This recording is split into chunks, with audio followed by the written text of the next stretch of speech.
Shalom Bapak Ibu Saudara yang terkasih dalam Kristus, jumpa lagi dengan saya di dalam renungan harian GBI-PPL hari ini.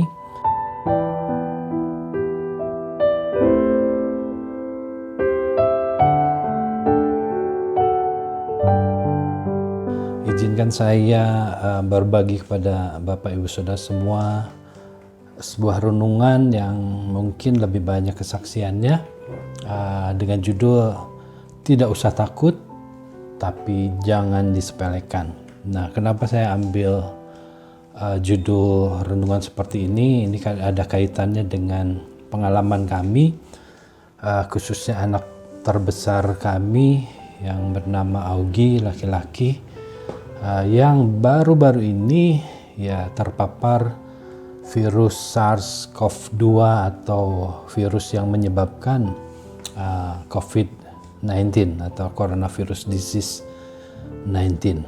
Nah, jadi ceritanya, singkat cerita begini, anak saya itu kurang lebih Oktober lalu dapat tawaran kerja dari Jepang dan memang cita-citanya dia ingin ke Jepang, dia ingin membangun masa depan, dia ingin tinggal di Jepang.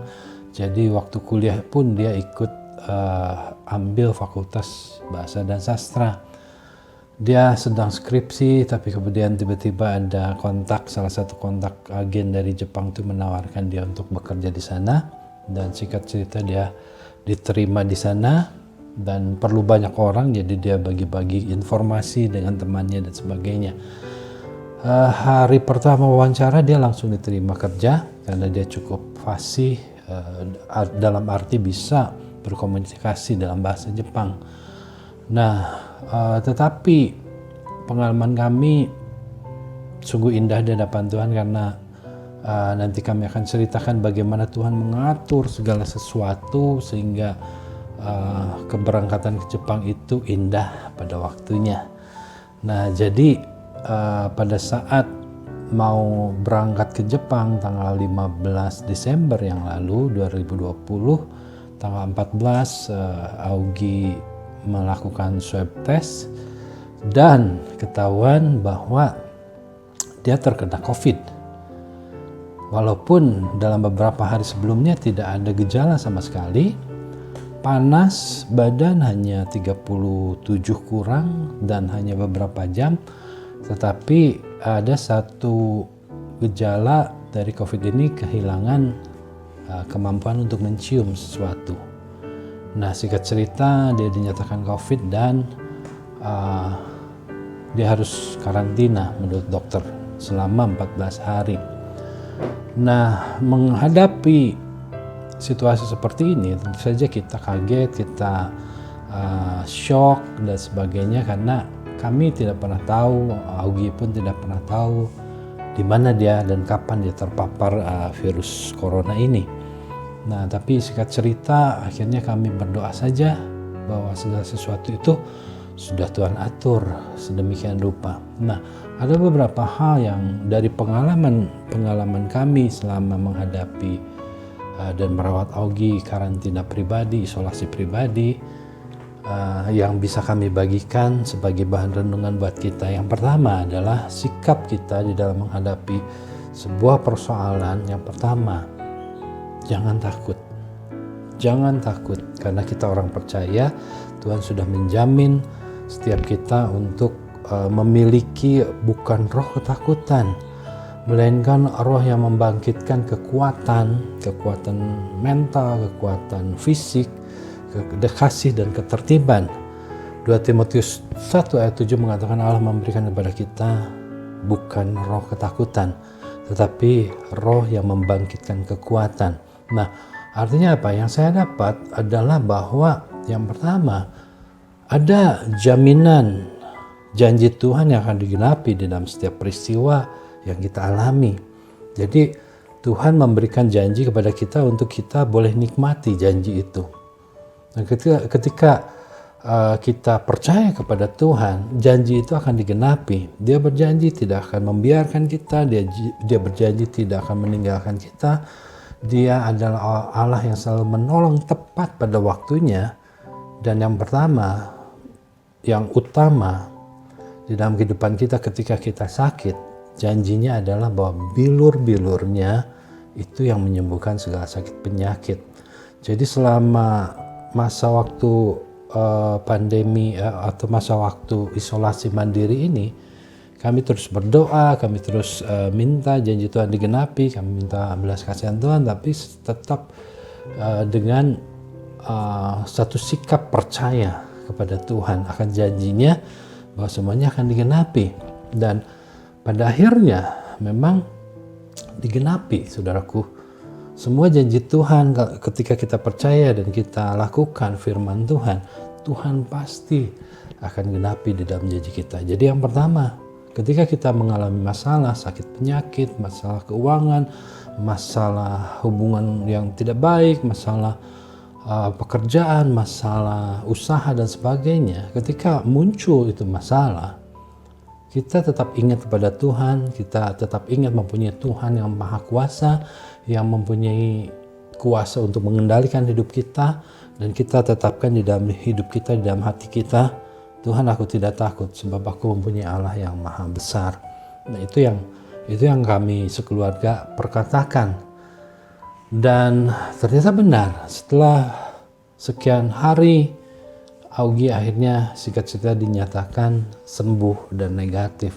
Nah, yang kedua yang boleh saya bagikan kepada saudara adalah bahwa Tuhan itu di dalam firman Tuhan membuat segala sesuatu indah pada waktunya.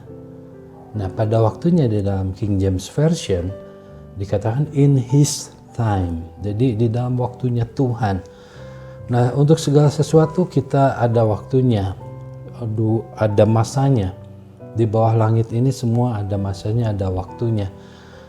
Ada jeda waktu dari Augie mulai diterima akhir Oktober atau pertengahan mungkin minggu ketiga Oktober bahwa dia janji oke, Augie lagi disiapkan segala sesuatu, izin kerja dan sebagainya. Tetapi ternyata Tuhan mengatur sedemikian rupa tidak langsung bisa berangkat. Dimulai dengan pengurusan izin kerja yang cukup makan waktu. Setelah 2-3 minggu paspor diambil.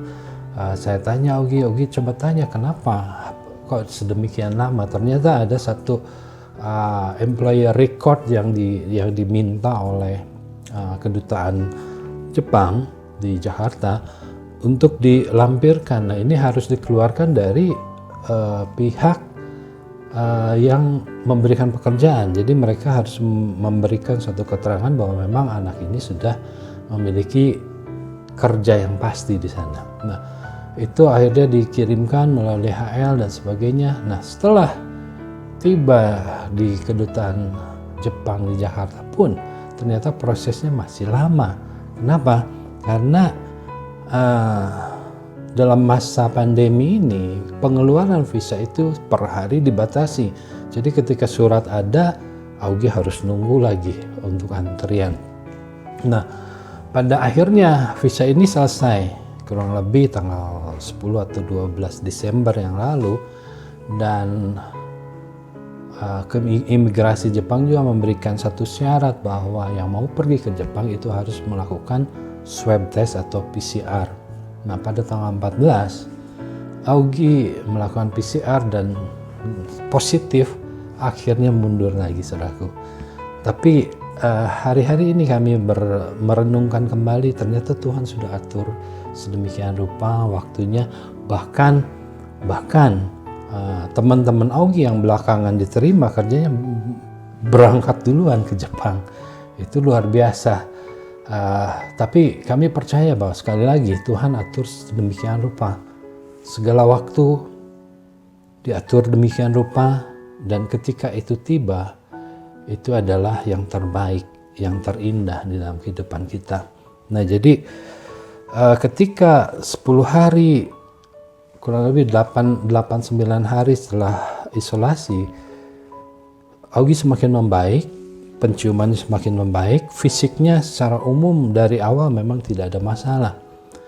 Tapi waktu mau tes lagi, ada telepon dari Jepang bahwa, iya Augie tes lagi, cepetan, kami perlu benar-benar kerja di Jepang, perlu karyawan kerja di Jepang. Nah jadi waktu itu kami tanya dokter bilang harus 14 hari Pak. Saya dengan istri saya percaya bahwa dokter boleh ngomong secara medis, tetapi kami percaya secara firman dan janji Tuhan. Akhirnya tanggal 24 pagi dengan berbagai macam kesulitan karena tes PCR, tes antigen semua rumah sakit maupun laboratorium penuh. Tapi akhirnya karena kasih Tuhan kami diberikan kesempatan memeriksa di salah satu rumah sakit di Bandung. Dan kami sungguh-sungguh berdoa, ya ini sudah yakin bahwa itu akan negatif. Akhirnya sorenya dapat kabar yang menggembirakan baru 10 hari Augie menjalani isolasi dan ternyata dia dinyatakan sembuh negatif. Sehingga akhirnya bisa berangkat tanggal 25 persis ketika kita merayakan Natal 2020, dan itu adalah hadiah terindah dari Tuhan. Kenapa? Karena kita percaya untuk segala sesuatu Dia melakukan yang terindah di dalam kehidupan kita. Jadi saudaraku, apapun yang kita alami, masalah yang kita alami, kita harus percaya. Yang pertama, ketika masalah itu muncul, jangan takut, percaya saja kepada firman dan janji Tuhan.